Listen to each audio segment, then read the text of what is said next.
Hello Sagittarius, Sun, Moon, Rising, and Venus signs. Kamusta kayo? Sana po'y nasa mabuti kayong kalagayan. Welcome back po sa Star Tarot.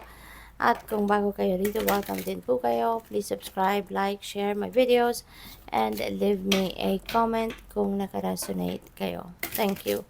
So, tignan natin kung ano yung mga messages ni Sagittarius.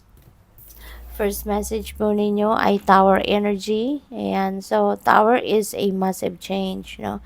This is a massive change. This is a change na hindi ninyo kagustuhan na baguhin ang inyong sitwasyon. Now, this is the universe going to do it for you. Alright?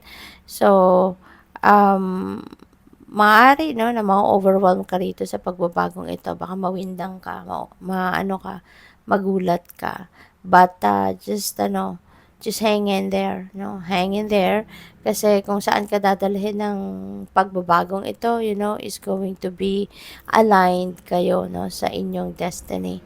You will be placed, no, in a situation kung saan dapat kayo mapunta sa ngayon. This is divine timing na, ano man ang nangyayari sa inyong paligid, ano man ang nangyayari sa buhay mo sa ngayon, ilalagay ka sa tama mong kalagyan, sa dapat mong kalagyan sa ngayon, no? Kaya maaaring mawindang ka talaga, magulat ka, you will be caught by surprise, no? So yung mga areas of life na pwedeng magkaroon ng pagbabagong ito, bigla ang pagbabago, pwedeng relationship, pwedeng pamilya, pwedeng trabaho or career, So, what else? We have Three of Pentacles, no? But don't worry, mawindang ka man, there are people that are going to support you. There are people that will be willing to be by your side para suportahan ka, tulungan ka sa kung ano man ang inyong mga kailangan. Okay? So, you're also very blessed, no? Very lucky na mayroong mga tao din sa paligid mo na handang tumulong sa iyo lagi, na mayroong willing na suportahan ka din, ano?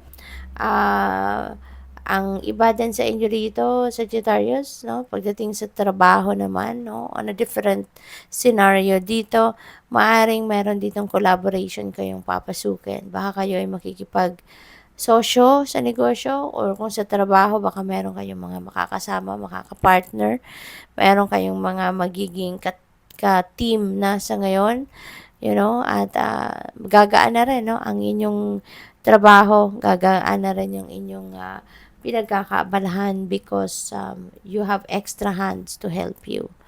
So, we have Hanged Man, and so there will be delays, there will be, blockages siguro sa iba ninyong ginagawa, kasi stagnant energy ito si Hanged Man. So, that is the way also of the universe, to force you to stop, diba, sa kung ano ang iyong pinagkakaabalahan. Kasi, it's about time na para kayo ay makapagpahinga. It's about time para kayo ay makapag-isip-isip, no? Do some kind of introspection, reflection, and magmuni-muni kayo.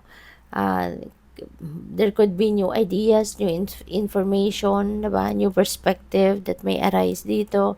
Kaya, ibigay ninyo to sa sarili mo. Diba?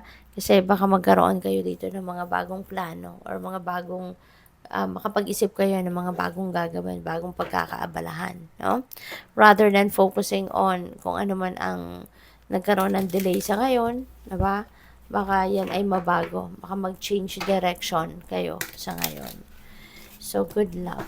Tignan natin kung ano pa ang mga messages ninyo. We have savings. You always need to put something off for a bad day.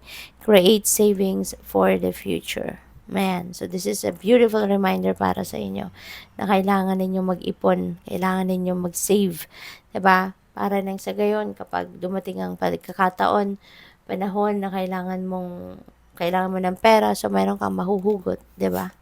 So, what else? We have wealth. Wow. You are moving towards real wealth and prosperity. Keep up the great work.